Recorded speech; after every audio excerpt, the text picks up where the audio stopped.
So guys, welcome back to the YouTube videos, and in this YouTube video, I am just going to be scheduling a bunch of community posts, since I am going to be, at this thing called camp, so I'm just going to schedule community posts here, so yeah.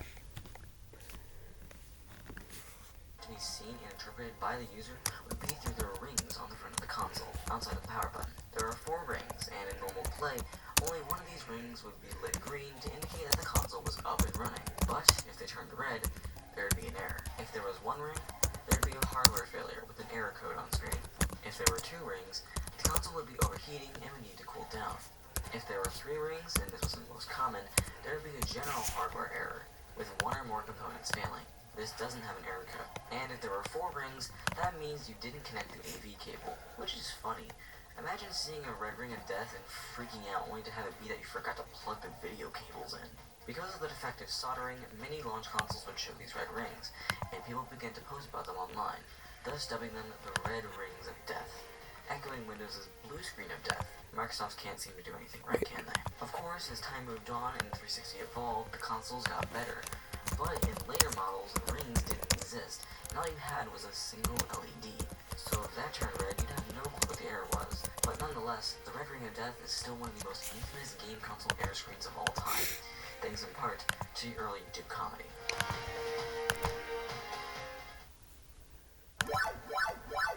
While not as detrimental to the system, the PlayStation 2 had a freaky error screen and potentially even as famous. Obviously, there isn't a console that can just play any game from any console, so you must play Wii games on a Wii, Xbox games on an Xbox, and PlayStation games on PlayStation. But what happens if you decide to rebel and try to play, I don't know, Dead or Alive Extreme Beach Volleyball on your PlayStation 2? Well, you could be met with this, a standard PS2 startup.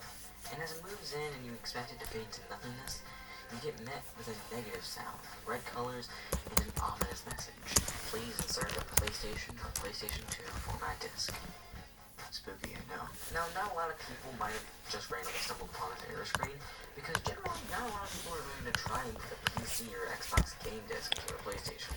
But sometimes, curiosity gets the best of us, and that's probably why this screen is so famous. It, of course, has its own name, the red screen of death, because apparently that's the general way to name error screens, just get a color or an object and then add of death to the end. But hey, it works. And as a little fun fact, the original PlayStation also had an RSOD message too, but only on certain models. Much like the PS2 variant, you first will have a normal first half of the boot up sequence, until it suddenly changes to this screen. Please insert a PlayStation format disc. This one is even creepier in my opinion, as it goes from the QT jingle of the PlayStation 1 to absolute silence, with an ominous red screen. But of course, this only happens on SCPH-10X models of PS1s, so you may never see it. Who knows? Curiosity did kill the cat after all.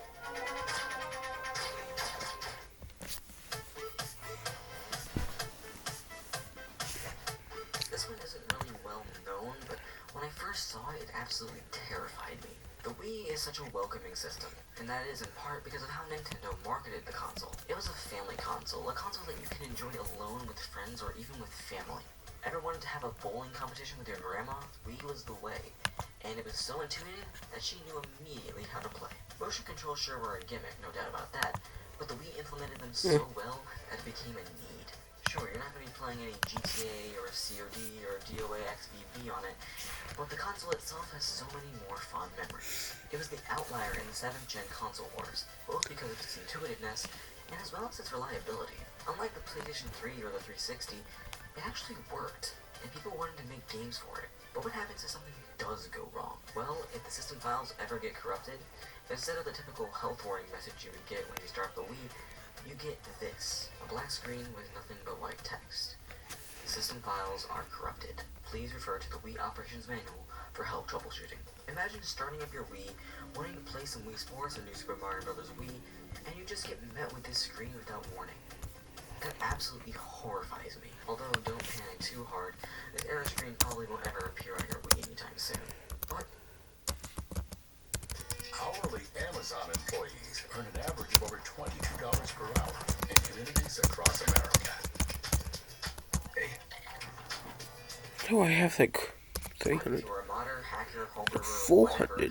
you might be more prone to this message appearing, although it can apparently be easily fixed. But you know what? I think you can bundle all the error screens into this category. Even the disconnecting red error as well. Those all have the same vibe, and they also horrify me. I had the latter error happen with Mario Party 8 a long time ago. Truly terrifying. So basically, since 12, 15, 12, 13, 12. Since I'm going to be uploading so much content and all of it's scheduled, basically, in this video, if I have like all the community posts, if I just schedule most of the community posts or all the community posts, I would need to have this, like, I have whatever gigabytes of content on my channel. Because, well, probably, so since this is scheduled for Monday, then on Tuesday, I would probably have, like, 425, then 450 Wednesday. Then I would just continue on working with other stuff, but I still have to work.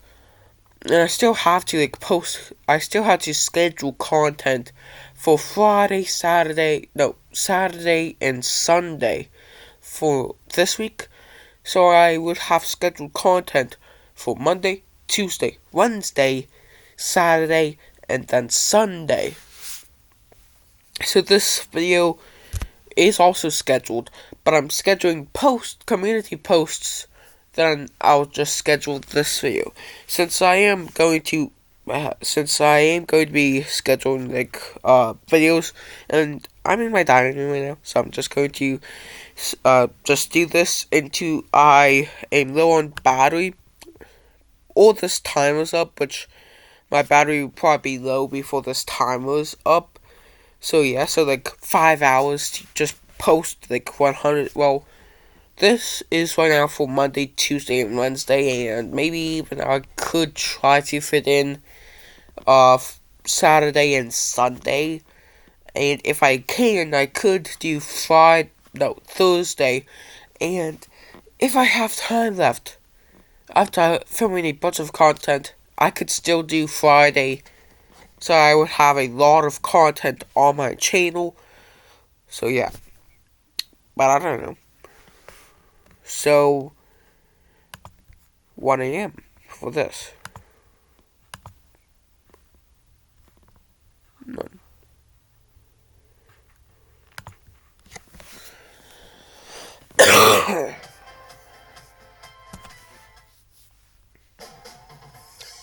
This is not a common error at all, but it is so horrifying that I had to include it. The PS1 or PSX or the OG PlayStation, whatever you want to call it, is a retro console now, which basically means that modders and hackers have free reign over the system to do whatever the hell they want with it. But with that, I'm looking for my French channel. One of the more popular mods to do is to mod chip the system. This basically means that you are putting a chip or board into the system to circumvent certain features that the company doesn't want you to do, like, for example, play non-official games. But that also has a side effect. You see, when you circumvent the piracy checker within the PS1, you open up a new can of worms, because it'll just read what's on the disk and execute instructions, which can lead to some interesting results. These results Okay. are dubbed fearful harmony. Take a listen.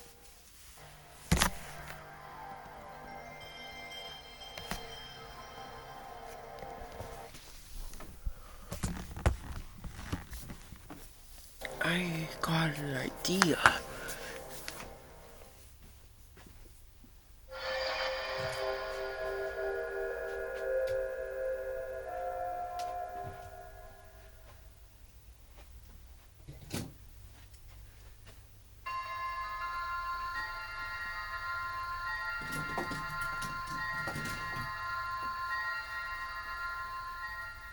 That is horrifying, not only to see, but to hear. Another one of these errors is called personified fear, and it has a shorter lifespan, but a creepier outcome in my opinion.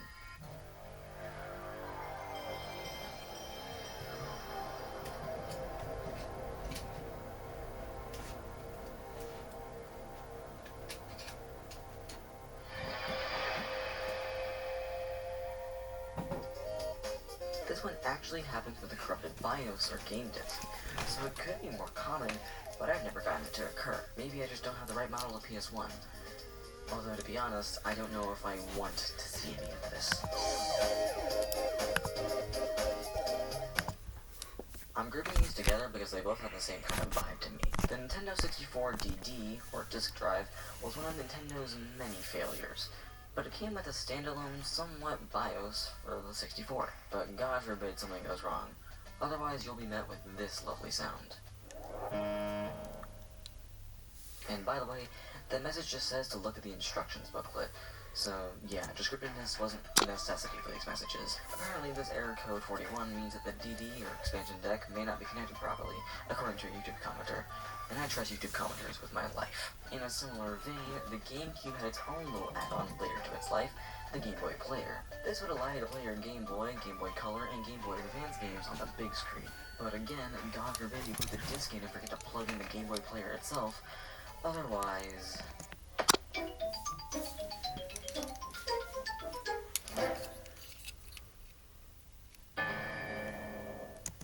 Like, be real with me here for a second, alright? Who thought that really damning piano notes would be a good error sound? For the Game Boy Player, no less. Well, that's a peek into the world of video game console errors, and how horrifying they can be. If you really are interested, you can head over to BK4's YouTube channel, where he has error compilations from basically every console known to man. He's stopped doing them since there haven't been any console releases since the PS5 and Xbox Series X, but if you want a comprehensive list, he's your guy. Also, it was kind of a chore to find some of the videos I needed for this one, because of the new genre of kill screen videos. Also, the whole every copy of Mario 64 is personalized meme really affected my search results. Anyways, thank you for watching, and have a nice day. See y'all.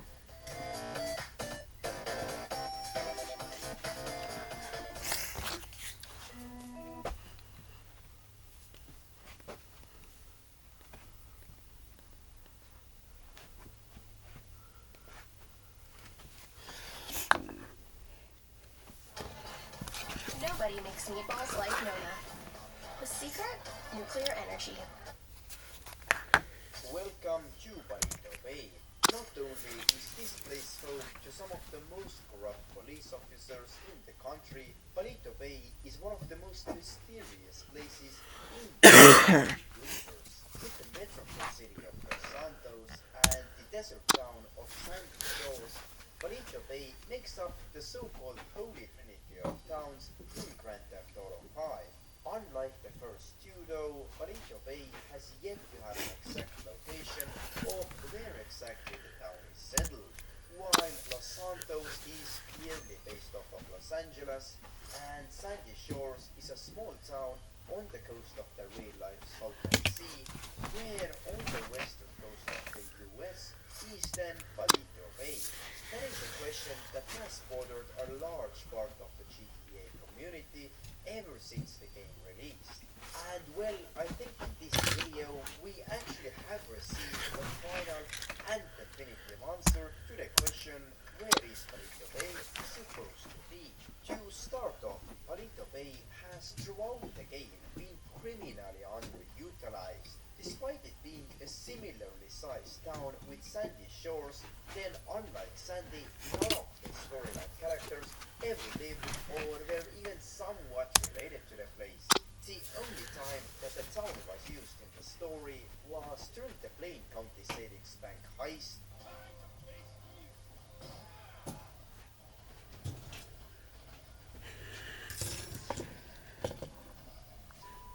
And then one other time during the Lamar rescue mission. Tell Trevor I'm gonna be up on this hill with my rifle. I don't want to be anywhere around him when he blows this whole thing up. Classic, huh? He's already planning his escape. During recent years in GTA Online, Rockstar has somewhat tried to include Palito Bay more into the general lore, creating the Glockenbell factory heists and giving the players an opportunity to set up their businesses there. But even then, Palito has stayed somewhat remote from the rest of the map. Because of this disconnection from most of the activities, we actually have a lot less information about Palito Bay than we have about just any other settlement in the game. That has only given the investigate this rather mysterious town's whereabouts. Generally, there are three main areas that players believe to be the location of Palito Bay. Somewhere in Northern California, somewhere in Southern California, and finally in the state of Washington. Let's firstly take a look at Washington. And for all my non-American viewers, no, we are not in fact talking about the city that is home to the White House and Donald Trump. They're eating the dogs, the people that came in. They're eating the cats. They're eating the pets. That is Washington, D.C. The state of Washington is a state on the west coast. Now, the main reason people come to Washington is that they imagine the whole western part of the GTA map just basically being you start off south where Los Santos lies, and then take a drive all the way up the west coast to finally arrive somewhere in Washington. The state is also most well known for its incredible temperate climate, mountainous forests, something that is again very similar to the Palito Forest and Mount Chiliad. But even if much past natural similarities, there are also risks. It was in the Palito Forest that a local huntsman by the name of Tanner claims to have hunted a Sasquatch, aka the mythical Bigfoot, for the last 80 years. You lucky boy. You're real lucky. What? I thought you was a squatch. I nearly pulled a bullet in you. Made my goddamn fortune. A what? A Sasquatch. Man, you believe in that bull? I spent 8 years combing these woods. I've seen one hundreds of times. Just never got a clear shot. Here, look at this. It's fresh sketch. You just gonna carry that loose in your pocket like that? Always. What?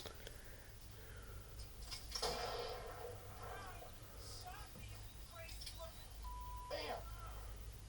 I could have sworn. They're clever bastards. Some of them wear orange so the people will think they're hunters. Let's go this way. Sasquatches, huh?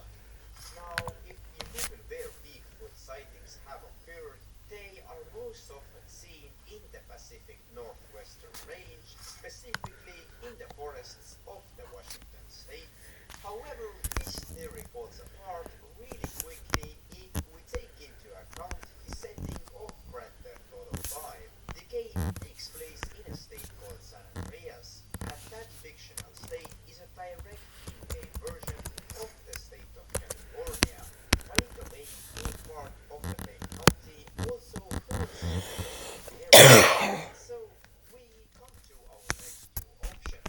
Might Palito Bay be either somewhere in Northern California or in Southern California near Los Angeles? Now, most often, people just make the connection of, oh well, Palito Bay is the northernmost part of the map, therefore it must also be Northern California. And well, in this case, let's take a look at the similarities between Palito Bay and Northern California. Firstly, although I also said this in the Washington state case, then the Palito nature is still somewhat similar to Northern California, as Northern Cali is actually not the typical sunny, palm trees and beaches climate that people most often associate with the state. Northern California actually has a lot more in common with the Pacific Northwestern states than its own state's southern region. The second fact that supports Palito Bay being in Northern California is the time that it takes you to travel there. Anyone who has played the car transporting mission, driving a truck from Los Santos to Palito Bay, knows how incredibly long it actually takes to get to Palito Bay if you drive at a normal speed. To get to Palito Bay, you also have to cross the Pacific Creek Bridge, which is a one-of-one version of the Bixby Creek Bridge in real life. And it is an almost 6-hour drive from LA just to get to the bridge. It is no doubt that Palito Bay is supposed to be far, very far from Los Santos. Franklin even says it himself by trying to hunt down the Bigfoot. I'm a long way from South Los Santos. If we now take a look at the Californian map, there is a town called Crescent City that is basically as far north as you can go inside the Cali state. And I have to admit, from all the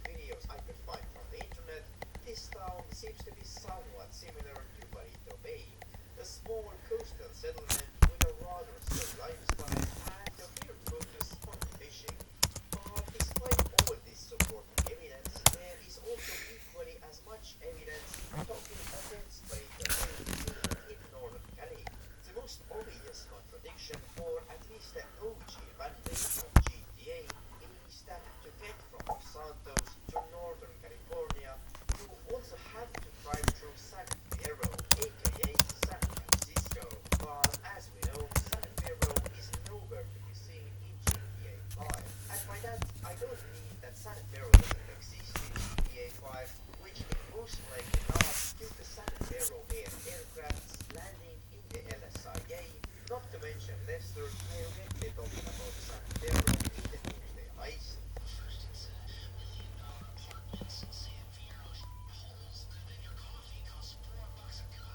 Rather, it means that the map just doesn't include San Andreas as a city, since the city itself is too far north. This is also a perfect time to mention that against general understanding, GTA 5 doesn't take place in the whole state of San Andreas, but rather just the southern part of it. Hence why all the sites in the game are named Southern San Andreas Sotos and not just San Andreas Sotos. Upon further looking, the community has actually located areas that look similar to Bonito Bay. One of these places is Morro Bay, California.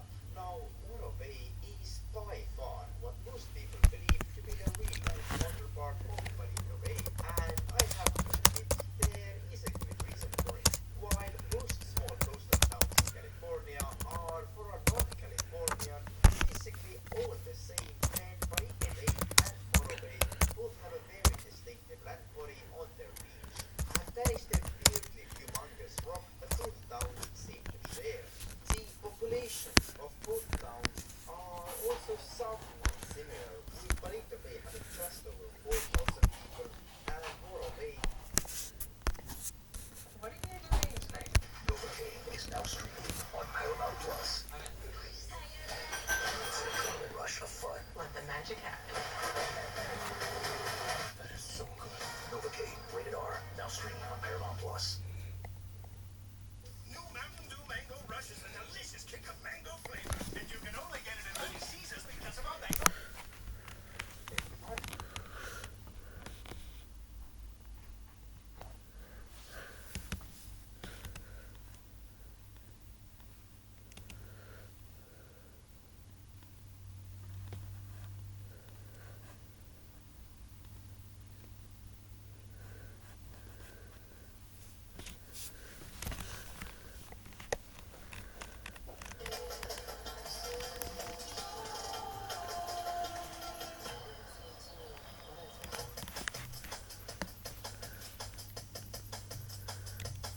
This video is sponsored by War Thunder. Gary's Mod, among other things, is a game you could only pull off on a PC. It's so bizarre and completely apathetic to any copyright law that imagining Gmod on any other platform besides a computer is a very strange hypothetical. Which is why it was so weird to me when I opened up my phone, ignored all the calls I was getting from very famous people, typed in Gary's Mod on the App Store, and actually ended up getting results. Like, a concerning amount of results. Turns out there's not just one or two rip-off versions of Gmod that have been made specifically for mobile devices. There's actually like 50, and there's a huge community of people who play these things actively. It's really weird to me that a seemingly massive knockoff Gmod community could exist right under my nose on a device that I use every day of my life, and it's even weirder just how bad most of these games look. So today, I'm going to dive in the world of mobile Gary's Mod ripoffs and see what the youth of America are getting up to on their phones by playing some groundbreaking games like Toilet Head Grand Thief City, Skibbity Attack Toilet Gangstar, which is maybe the worst sentence I've ever had to speak in my entire life.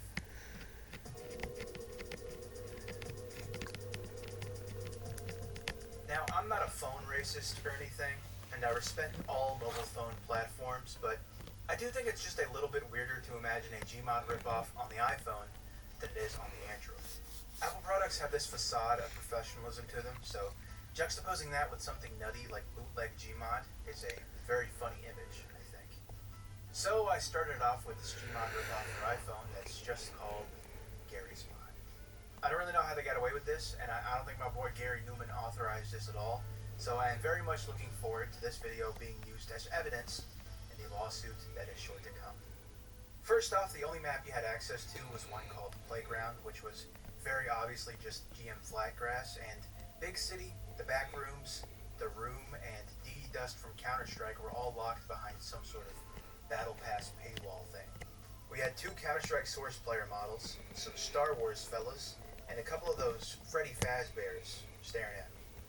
I touched down in the big city, and at first glance, this game does kind of look like Gary's Mod. You got your classic fizz gun that shoots laser beams for some reason, a bunch of Counter-Strike NPCs you can spawn that run at you like zombies and then dance the second they get close to you, and you even got the ability to build stuff.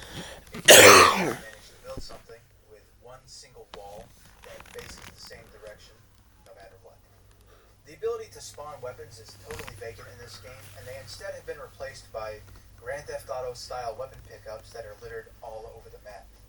The best part is, seemingly at random, if you pick up the wrong gun, you'll be forced to watch a 30-second ad for Transformers, which I think that's a feature that Gary's Mod was very sorely missing.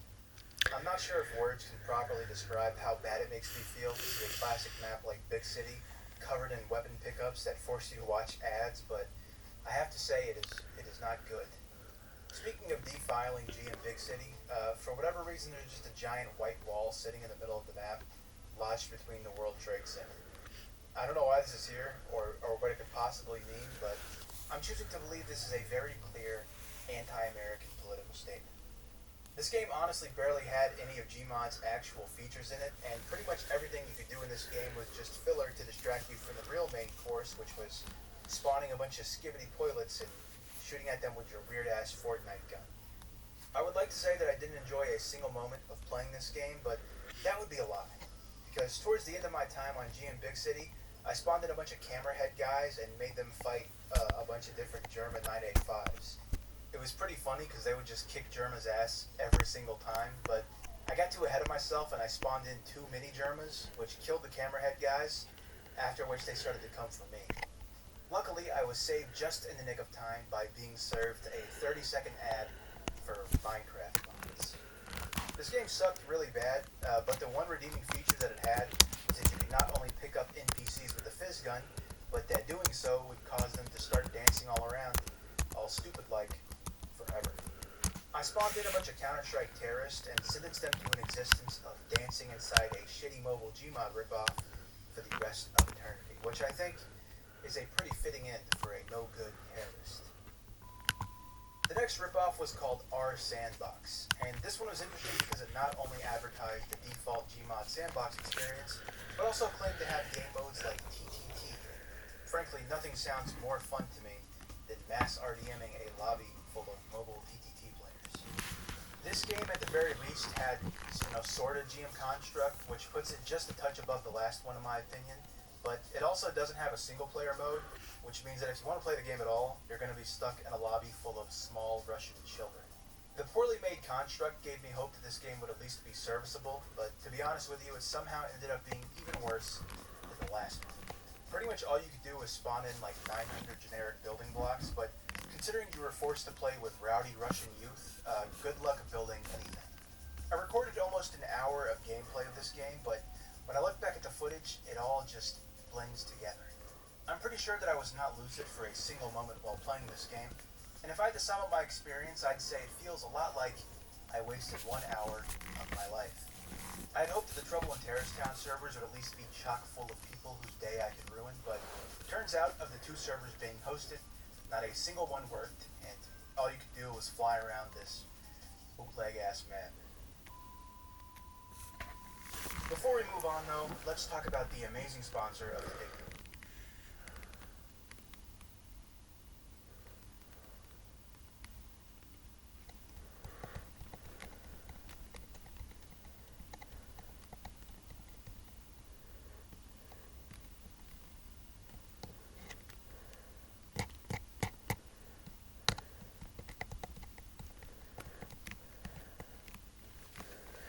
Had to dress up as Santa for a few hours at my store. There was a little blonde girl, no older than 6, who came up to get her picture taken. Afterwards, I asked her what she wanted, and she looked right at me with her tiny little blue eyes and replied with, in the most adorable little voice, a single word: zombies.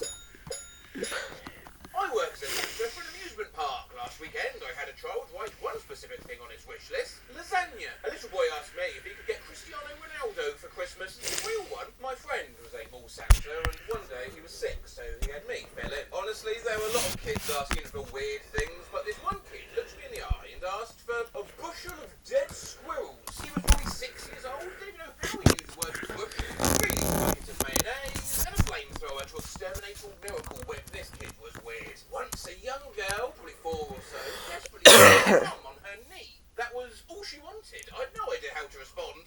Santa for 8 years now. 7-year-old boy once asked if I could help arrange for his little brother to get run over by the sleigh somehow on Christmas Eve. I asked why, and he said his little brother was possessed with a demon that would do evil things to him. When I asked what he did, the kid said that his sister based. I'm not a mall Santa, I'm the thing that the kid asked for. My sister asked for a sibling. 9 months later, she got a gift, me. What did Santa do? I overheard Mammy saying to son just outside Santa's grotto, you can't ask for a time machine. No, they're too big for the elves to build. After waiting 2 hours in line, my daughter asked Santa for a hot dog. I took my kids to some Christmas Wonderland thing last year, and they had to write a wish on a star and hang it on a giant Christmas tree. I took a look at some of them, and some kid had written, I wish to break my arm. I play Santa every year, and they've kindly shared the process from step 1 to step 2. Yes, I realise this is a bit like how to draw an owl. Step 1, draw some circles. Step 2, draw the rest of the fucking owl. But some kids can be incredibly specific. What would you like this year? I want a sand timer with 3 dark oaken supports, broccoli and a dinosaur, a chicken nugget machine, a single clown shoe, 4 Rolls Royces, each one to drive in a different direction, a magic wand. Oh, that'll be a cool toy. No, one that can actually do magic. I was asked to be Santa last year. A shy little boy who reluctantly talked to me said he wanted Alaska. When I asked him what he meant, he told me that he wanted to be the king of Alaska. Not a mall Santa, but I did it at a local youth centre a few years back. One kid handed me a note/drawing with the 3 things he wanted. 1, to get good at fighting. 2, to be able to turn invisible. 3, to see my parents again. Hold on, who's this kid? Batman? Not a mall Santa, but a mom. This year my child asked Santa for a white thing, a wind-up doll of a kid in his class, a statue of flowers, and an eye. I think your child is Salvador Dali. My mum says I asked for half a cow after seeing the Damien Hirst exhibition, and the guy was like, what? I once asked for a room full of grated cheese. I was Santa Claus for Halloween one year, and a kid came up to me asking for caterpillars. Heard a 3-year-old ask for infinite wasabi. I have asked Santa for a house, a robot that looks exactly like me and can turn into a snowflake and fly wherever I want it to, and it can also fit in my pocket. As many hamsters as you can get. Not a Santa, but I've been a Mrs. Claus for the last few years. 5-year-old girl told me she wanted one of those loud horns. She made a gesture like she was using those canned air horns, and she made a little horn sound.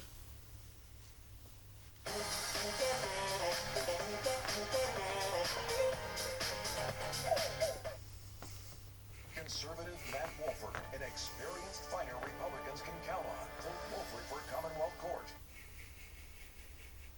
She said she wants to use it to wake up her baby brother when he naps in the daytime, so he knows what it's like. Reindeer eggs so he could start his own franchise. An elf to keep as a slave. I worked as an elf when I was 15. One kid asked for a new liver. Oh, that's sad. I hope they've recovered now. Oh, and apparently he was healthy. He just wanted one to play with and stuff. Not a Santa but an elf. A child asked for a dolphin. Specifically, a not autistic dolphin. I was one of Santa's helpers one year and had to ask every kid what they wanted. One little 5-year-old girl was all shy, so her dad pipes up, go on, tell him what you want, and she peeks her head around him and says, a bed. When I was in high school, my classmate worked as one of the elves that are Santa's helpers. He told me someone once wished for bubble foam. What was the clear, transparent thing that you pop? Do you mean bubble wrap? Is that what it's called? And yes, it's actually bubble wrap, I believe, so I just can't spell at the moment. Yeah, bubble wrap is the name I use when I drop my puff beats. And my daughter's preschool going to Santa. Kids are asking for the usual things, like toys, unicorns. One little girl goes up, tell she's thinking really hard. She asked for 2 rolls of tape. When I was little, I asked Santa for a plastic bag. Today I came to see Santa, she asked for a washing machine, a tube of chapstick, light bulbs, a 3-in-1 Dyson bladeless fan. My niece asked for an onion and then cackled maniacally. Daughter is 4 and asked Santa this year for a cup, a plate and a straw. Face with tears of joy emoji. I was listening to the Santa letters on the radio and one child asked for scented hand sanitizer. I answered the letters that kids would write to Santa once, and a kid asked for a remote control buffalo. I don't blame him for wanting one. I'd make that shit. Writing a thank you letter to Santa. Santa, I hope you're well.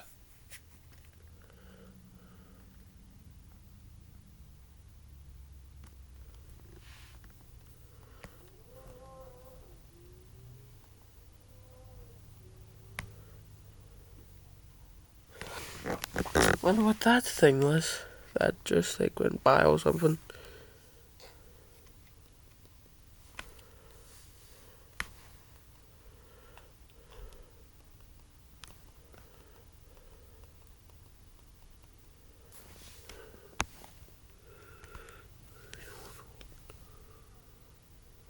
Of these 10 beloved celebrities, which one has the absolute fewest haters? Well, let's begin by looking at Jack Black, whose hilarious paparazzi interactions are just one reason almost everybody loves him. For example, after being surrounded by a horde of photographers, Jack Black deliberately pulled the stupidest poses on his bike before trolling the paparazzi by doing this,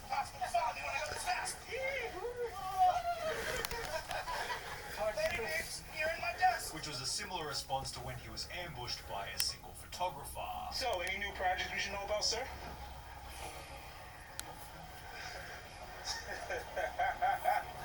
While most celebrities are concerned about keeping a manicured image, Jack Black shows that being an idiot can be just as beneficial, although he's also able to show maturity in the moments where it matters, like when he took the time to sing to a young kid who was a fan of School of Rock. Jack Black, he's just such a lovable guy. How could you not like him? Met him once briefly, he was nice enough. He was really great with his kid. Something about Jack Black just feels so human. But while Jack Black has always been loved by everybody, the now loved John Cena was once disliked by many.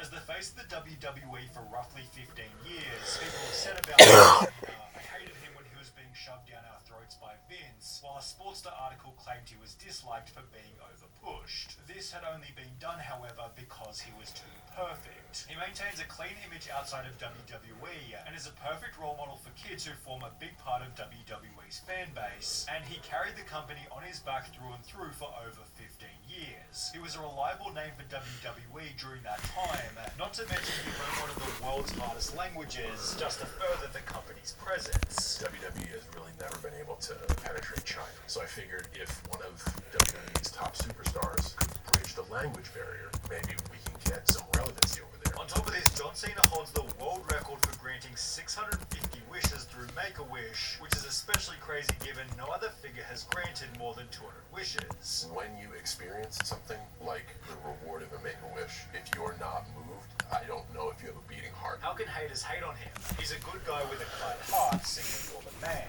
With all this in mind, it's no surprise Cody Rhodes stated, John's the ultimate role model. although if we're talking about ultimate role models, then Steve Irwin has to come next. Not only did he treat the media and his fans with respect, but of course animals too, using all of his income to purchase conservation areas in 4 different countries. What good is a fast car, a flash house, and a gold-plated dunny to me? Absolutely no good at all. I've been put on this planet to protect wildlife and wilderness areas, which in essence is going to help humanity. And you know, money's great. I can't get enough money. And you know what I'm going to do with it? I'm going to buy wilderness areas with it. Every single cent I get goes straight into conservation. And guess what, Charles? I don't give a rip whose money it is, mate. I'll use it and I'll spend it on buying land. When interviewed by The Age in 2003, Steve used the interview to promote the protection of endangered species, and it seems his good nature was continued by the rest of his family.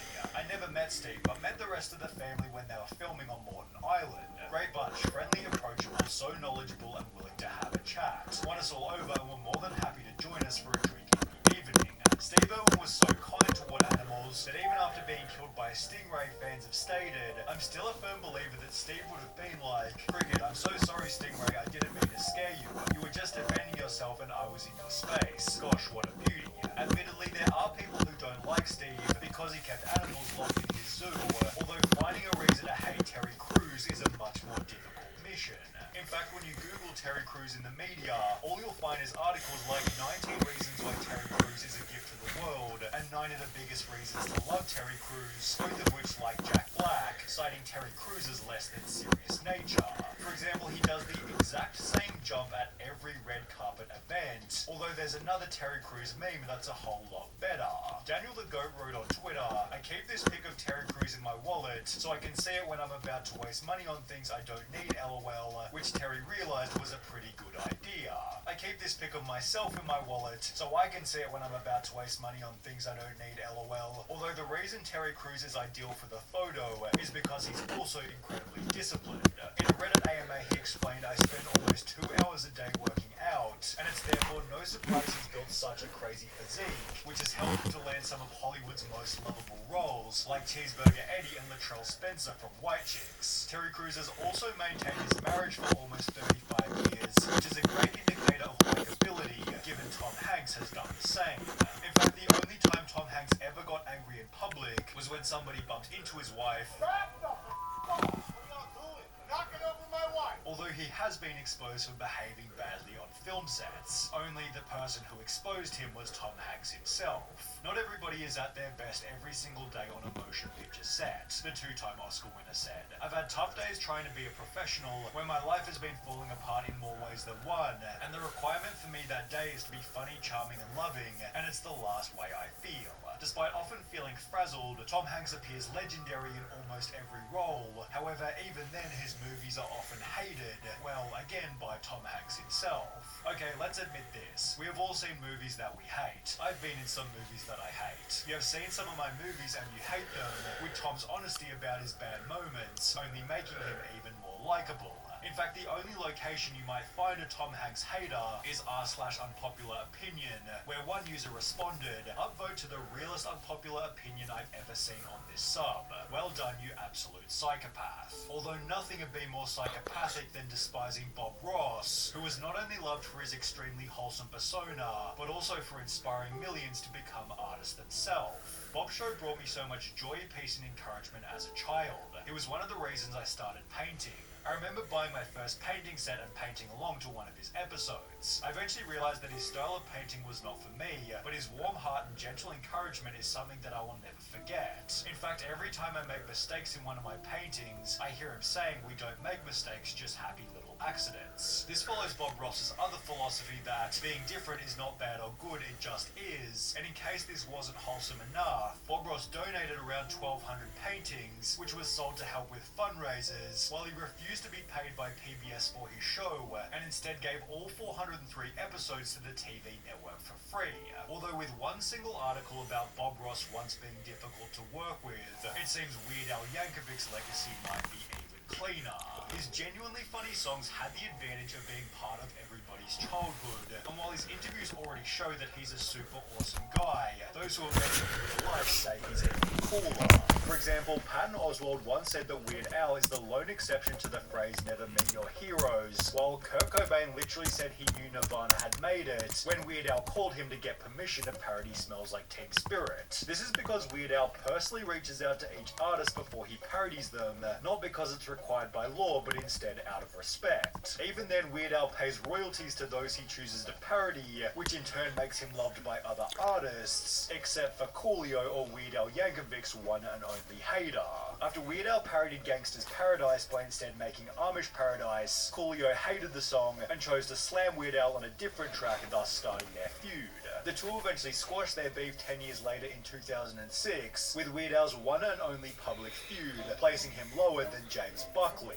His role as Jay in The Inbetweeners was of such legendary status, every viewer couldn't help but love him, but while his character in the show was braggadocious and sometimes mean-spirited, James Buckley was the opposite in real life. When he began uploading to YouTube in 2016, people realised James Buckley couldn't have been more humble, which has since helped him to become the highest paid star on Cameo. You're a Cameo millionaire. Yeah, I don't want to rip people off. I charge 40 quid, you know, two mates can go in, 20 quid each, their other mate down the pub. The only real disaster in James Buckley's career was the Inbetweeners 10-year reunion, prompting him to tweet feeling pretty hated right now. Although given James Buckley is one of the smaller celebrities on this list, Keanu Reeves has to come next. His lack of haters can be summarized by two simple words: likable vibe. Keanu Reeves is known for being one of the most relaxed, humble, down-to-earth guys in Hollywood, being spotted on subways and park benches as if he were just another person. On a subreddit dedicated to Keanu Reeves being awesome, the second top post of all time reads, "Actors that nobody hates annual meeting," followed by Keanu sitting beside Tom Hanks. In fact, Keanu Reeves is so loved on Reddit, he overtook Barack Obama to achieve the most upvoted AMA of all time, where he used most of the attention to prop up other actors. This discussion about him being loved only makes others join the train and like him also, although there's one more celebrity who likely has even fewer haters. The one and only Mr. Rogers. His lack of cynics requires little explanation. Fred Rogers was simply unhateable. His demeanor was so kind, calm and caring that when his car was stolen from outside of the network, the thieves returned the car to the exact same spot 2 days later, with a note on the windscreen reading, "If we'd known it was yours, we never would have taken it." Mr. Mr. Rogers was the definition of leading by example, as Fred's work for the greater good did not take the form of marching, rallying, or picketing. Fred didn't march against Jim Crow, he cast black actors on his program, with his kind nature certainly extending to outside of the show. I actually met him a few times when I was younger. I knew his grandson, and his personality wasn't just some facade he used on camera. He was genuinely one of the nicest people I've ever met. By all accounts, he actually was the kind and gentle man that he appeared to be on TV. In fact, this person thought hating Mr. Rogers was a sign of narcissistic parenting, with his likability being summarized by one single sentence. Mr. Rogers was, and in spirit remains, living proof that it's possible to conquer evil with kindness.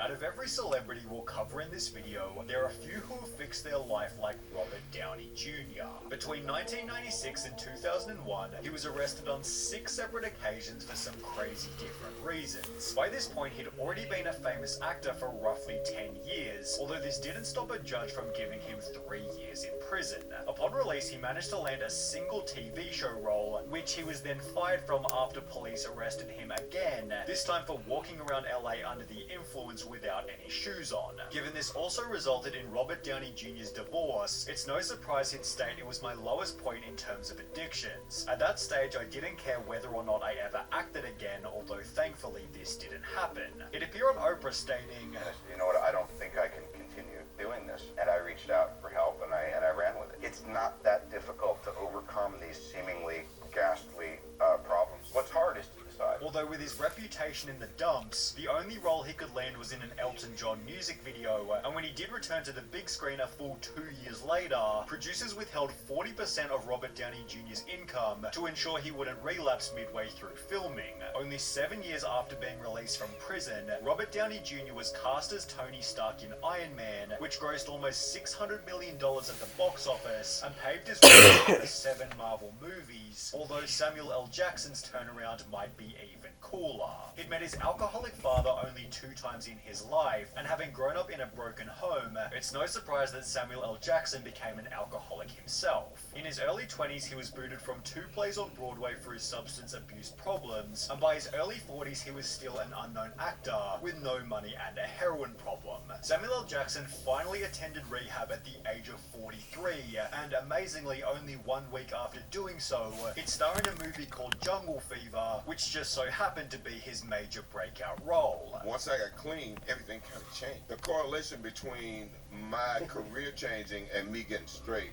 is very clear. In just a couple of years after getting clean, Samuel L. Jackson starred in Jurassic Park, Star Wars, and Pulp Fiction, which then turned into another 6 Tarantino movies and his role in every single Avengers film. Despite finding no success until the age of 43, Samuel L. Jackson has grossed more than any other actor in human history, with Robert Downey Jr. being right behind him in rank number 2. This is good evidence that success is proportionate to struggle, which is a point often talked about by Oprah Winfrey. She was born to a single teenage mum who was living off welfare on a farm in Mississippi, and as a result she was primarily raised by her grandmother, who dressed Oprah in stitched-together potato sacks and whipped her for reasons as petty as playing with the family's drinking water. You get whipped, then they'd be annoyed that you were still sulking about it. You better wipe that frown off your face. It's therefore no surprise that Oprah had run away from home at the age of 13, although this would lead to her first job as a part-time news reporter, which she was then fired from shortly thereafter. I only came to co-host a talk show because I had failed at news. With nowhere else to go, Oprah joined one of Chicago's lowest rated TV shows, which then became the city's highest rated talk show less than 2 months later thanks to her presence. Her contribution was so important, the show was not only named after her, but would also become the most popular talk show in American history only 2 years later. In 2003, at the age of 49, Oprah ranked as one of the world's 500 richest people, also becoming the first black billionaire in human history, and while that's a redemption almost impossible to top, Fergie might come close. Despite graduating from high school as a straight-A student, Fergie began using crystal meth every day at the age of 26, causing her to drop down to 90 pounds or 40 kilos, stating, "The drugs thing, it was a hell of a lot of fun until it wasn't," given she experienced psychosis, dementia, and even hallucinations on a daily basis. I started getting really paranoid. I went one day into this church, and I thought that the FBI and the SWAT teams were were outside of the church. Although this episode in the church also happened to be her turning point. And I said, if I go out there and the FBI and the SWAT team's not out there, then it's the drugs and I'm stopping. So obviously I went outside of the church and there was no SWAT team. Did you keep your promise? I kept my promise. That was it. That was it. Fergie kicked her meth addiction in 2002, just months before joining the Black Eyed Peas, where she'd find unbelievable success with Where Is the Love only 1 year later. Fergie has since had a child, built a net worth of $45 million, and is almost 22 years clean. But while Fergie had to wean herself off only one drug, Drew Barrymore had to do so with many. Despite coming from an extremely famous Hollywood family and landing one of the lead roles in E.T. at the age of 7, Drew Barrymore was an alcoholic by age 11, a drug addict by age 12, put in a mental institution at age 13, and was legally divorced from her parents by her 14th birthday. She was therefore blacklisted from Hollywood at age 15, was cleaning toilets to make ends meet at 16, and by her 27th birthday she'd been married and divorced twice. Addiction had always been a major family problem. Almost all of her ancestors were alcoholics. And would even lead to her doing a nude Playboy shoot in 1995, which would actually become a significant turning point. Steven Spielberg just so happened to be her godfather, and would send Drew Barrymore a blanket for her 20th birthday, attaching a letter with the message "Cover yourself up," also including the original Playboy images, which were altered to make her look fully clothed. From here she made the choice to return to Hollywood, appearing in minor roles until her casting in The Wedding Singer roughly 3 years later. This then turned into 50 First Dates and Charlie's Angels, making her one of the world's most well-known actresses, just like Lindsay Lohan, although for a slightly different reason. The Parent Trap gave her worldwide fame at the age of only 12, and by her 20th birthday she'd acted in over 30 productions. However, it'd be during one of these movies called Georgia Rule that a letter was leaked implying that Lindsay's life was spiraling out of control. It read, "Dear Lindsay, you have frequently failed to arrive on time to the set. Today you did not show for work all day. I'm now told you don't plan to come to work tomorrow because you are not feeling well. We are well aware that your ongoing all-night heavy partying is the real reason for your so-called exhaustion. We refuse to accept bogus excuses for your behavior. Today your actions on Georgia Rule have been discourteous, irresponsible, and unprofessional. You have acted like a spoiled child and in doing so have alienated many of your co-workers and endangered the quality of this picture. Moreover, your actions have resulted in hundreds of thousands of dollars in damage. We will not tolerate these actions any further." The producer who sent this letter later stated she came to work every day after that. However, Lindsay's personal problems were only getting started. Just months after the letter went public, Lindsay checked herself into rehab for the first time, although this didn't seem to make much difference, as she was then arrested for driving under the influence. Over the following 6 years, Lindsay was arrested a total of 6 different times while she'd state, "It is clear to me that my life has become completely unmanageable because I'm addicted to alcohol and drugs." As a result, she'd lose contact with her family and attend court-ordered rehab a total of 6 times, while almost every movie she was cast in during this period was a complete and utter flop. But as the negativity began to stack up, so did Lindsay's desire to get sober. Was it over a period of time or all of a sudden that maybe I do have a problem? Over a period of time. And in 2014, she chose to document the process in an 8-part series with Oprah. My main objective is, to maintain my sobriety. And have you been sober since Yes, we I last have. met? Yeah. The show was given awful reviews. However, Lindsay Lohan was finally back on the straight and narrow. She'd moved to Dubai that very same year because there's a certain calmness that I find in Dubai. There's no paparazzi, no cameras, that's a big deal for me. Not to mention the strict culture has helped her to stay sober. You don't see people going to liquor stores and drinking and that kind of thing. You can go out and have fun, but it's a different kind of fun that you have. Lindsay has since fixed the relationship with her parents, gotten married, had a child, and even returned to the big screen. But while Lindsay's dark period could have likely been avoided, Liam Neeson's was tragically thrown upon him. Having found success with every type of movie you can think of, Liam Neeson and his family had seemingly the perfect life. However, on the 18th of March 2009, all of this changed unexpectedly. Liam Neeson's wife, Natasha Richardson, was taking a beginner ski class in Canada when she fell and hit her head. The fall wasn't bad enough for her to ask for medical attention, so she'd simply return to her hotel room and tell Neeson she'd taken a tumble in the snow. Well, it turns out her brain had been bleeding the entire time, and after experiencing a splitting headache, she was rushed to the hospital and pronounced dead shortly thereafter. Neeson's final words to his wife were, "Sweetie, you're not coming back from this. You banged your head. I don't know if you can hear me, but this is what's going down." While one of their sons stated, "It was so sudden. When it's unexpected and it's just a complete freak accident, it really sort of messes with your mind whether you believe in fate or not. She was a terrific mother. Neeson never remarried after the incident. However, he and his son played the two main roles in a movie called Made in Italy, the synopsis of which being almost identical to what they'd gone through in real life. Liam Neeson notably in the movie. Disappointment is an absolute certainty. Everyone lets everyone down at some point. How you come back from that, that's romance. With this redemption only being rivaled by Macaulay Culkin. After starring in Home Alone at the age of only 10, Macaulay Culkin became the world's most famous child star. He continued to appear in movies for another 4 years before choosing to retire at the age of 14 so he could live a normal life. Culkin was described by co-star Joe Pesci as being a really sweet kid and even at his age very professional. He brings an incredibly mature perspective to everything he does, in spite of being very young. However, as Culkin became an adult, he'd go through many periods of turbulence. For starters, Macaulay Culkin's success ruined the relationship he had with his father. Everything that he tried to do in his life, I excelled at, before I was 10 years old. While his earnings of $23.5 million before his 15th birthday also caused his parents' divorce in that very same year. But as the money pours in, the Culkin family falls apart. In the process, Macaulay began to experiment. I wanted to drink 40s and get laid and smoke pot. That's what I wanted to do, and that's what I did. And in 2004, he was arrested and briefly jailed for possession of weed. The Home Alone star, 24, was given 1 year deferred sentences on each of the charges and ordered to pay $540 in fees. After which the tabloid press took this photo and accused Macaulay of taking even harder drugs. He'd respond by stating, "No, I was not pounding 6 grand of heroin every month or whatever." Although at the same time, he would talk about drugs by stating, "I do love them, they're like old friends, but sometimes you outgrow your friends, and it's therefore no surprise that Culkin had..."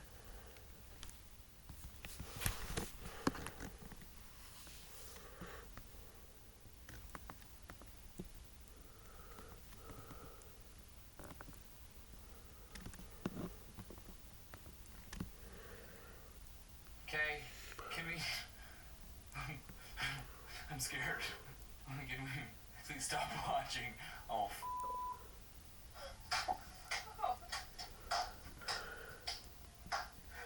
this video is on the internet. oh, it's absolutely ingenious. Okay, that shark tooth necklace, absolutely ingenious. Why was I the chubby, emo George Harrison? So now I'm gonna play the lollipop solo for you. You know, if I had known this video was gonna jumpstart my career, I probably would have used a comb.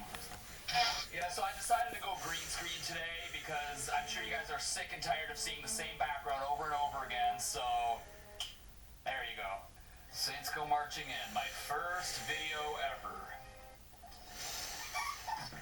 Holy beluga balls, this looks like Holy beluga balls, this sounds like Wow. Can we just talk for a minute about how I look like I'm like 5? I was actually 20 when this video was taken.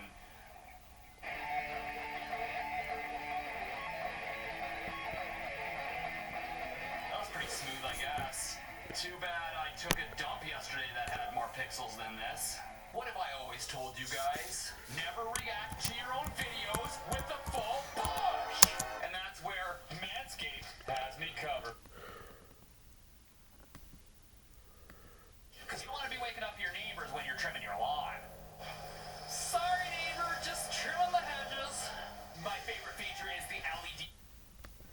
So click my link in the description, you know where it is, and use promo code DVT20 to get 20% off your own Perfect Package 3.0 with free shipping. And you'll also get a replacement blade for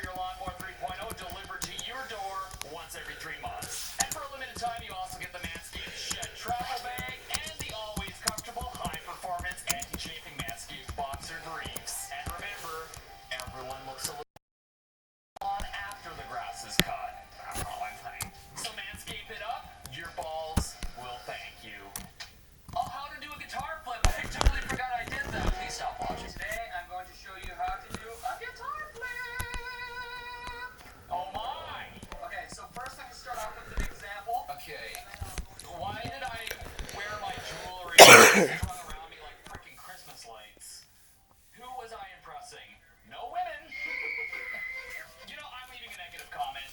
You have a very punchable sister.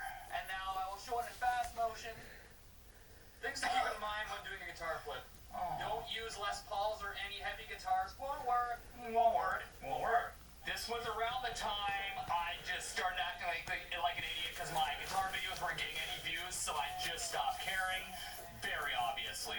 Also, make sure you use a wireless unit. Pause, please. I would like to point out that some people age like a fine wine.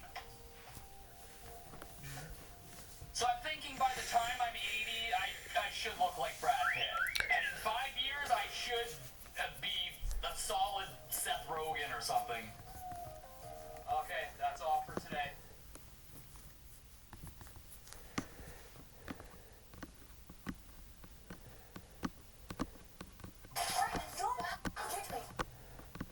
This was the moment when an officer had to step in and arrest an out-of-control abuser. The woman was so out of control she peed her pants. That's not a normal occurrence when cops save men from abusive women, but it happened that night in Florida.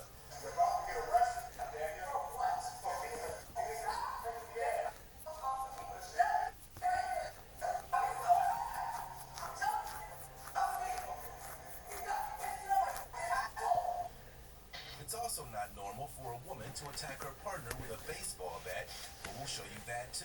If I'm bothering you, how did you get Where she actually jumped in my car and took it and ran. Yeah, then she jumped my keys. What's your name, man? Look at this, bro. Does it look like I'm the one hitting her? Alright, y'all. Just calm down. Okay. But first, we're heading to the desert, where the wife of an NFL executive was investigated for allegedly hitting her husband with a beer mug more than 100 times. Here, one arm, one leg. Ex-NFL exec wife. On June 9th, 2023, officers in Paradise Valley, Arizona were called to investigate a bizarre claim. Former NFL executive Bill Bidwell was allegedly struck with a beer glass more than 100 times by his wife, Nicole. When asked what the catalyst was for such a vicious attack, Bill stated that she was unhappy with a recent carpet installation. Let's see if the officers could get to the truth. Bill was waiting for the officers outside, and when they arrived, he was bleeding profusely and told them that his wife Nicole had struck him dozens of times with a beer glass. So what happened? She was very unhappy with me. She was very unhappy with me when I... Hey, you want to lean in on my car? I'm going to have the fire department take you out. was sitting on the couch, and she's sitting by me. And I was trying to not escalate because she was very bad temper. And then she started hitting me, and I just started defending myself. She was hitting you with her hands? Yeah, hard. I don't know if you see my face. I don't know if it's focused or not. I did. She must have hit me 100 times. What are you guys arguing? She wanted me to come home. She called me, and she was upset. We had a carpet installed today. And she was upset that I was there. So you got home from work? I got home from work, and apparently she texted me not to come home. And I didn't see that till I was already home. And then when I got in, she was really pissed. So she's mad at you because you weren't here for the carpet? Yeah, and then she was mad that I showed up. She boxed my ears a bunch of times. And you're on the couch? Yeah. She's standing over you? Yeah. Okay. And then she picked up the beer that I had just started. I poured it into a glass, and she smashed the beer and landed here somewhere and shattered everywhere. Okay, so she hit you with the beer bottle? No, glass beer. Oh, glass. I poured it in. Poured it in.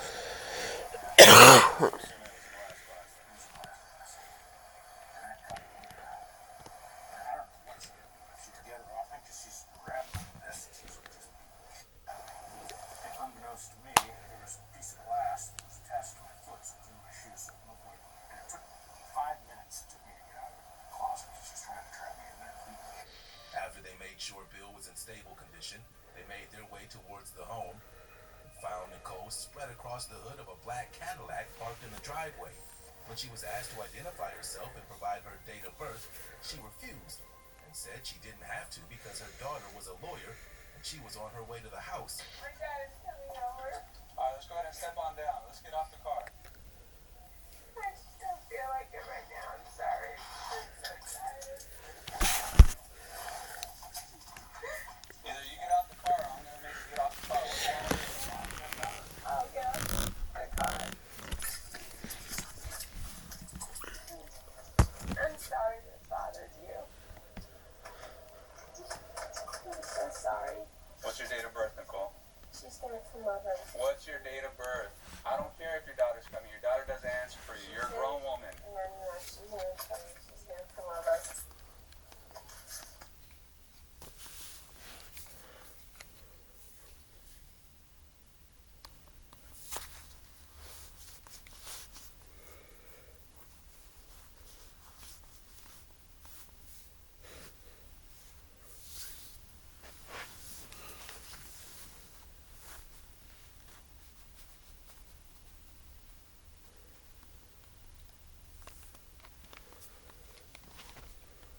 sign up for Uber One for students.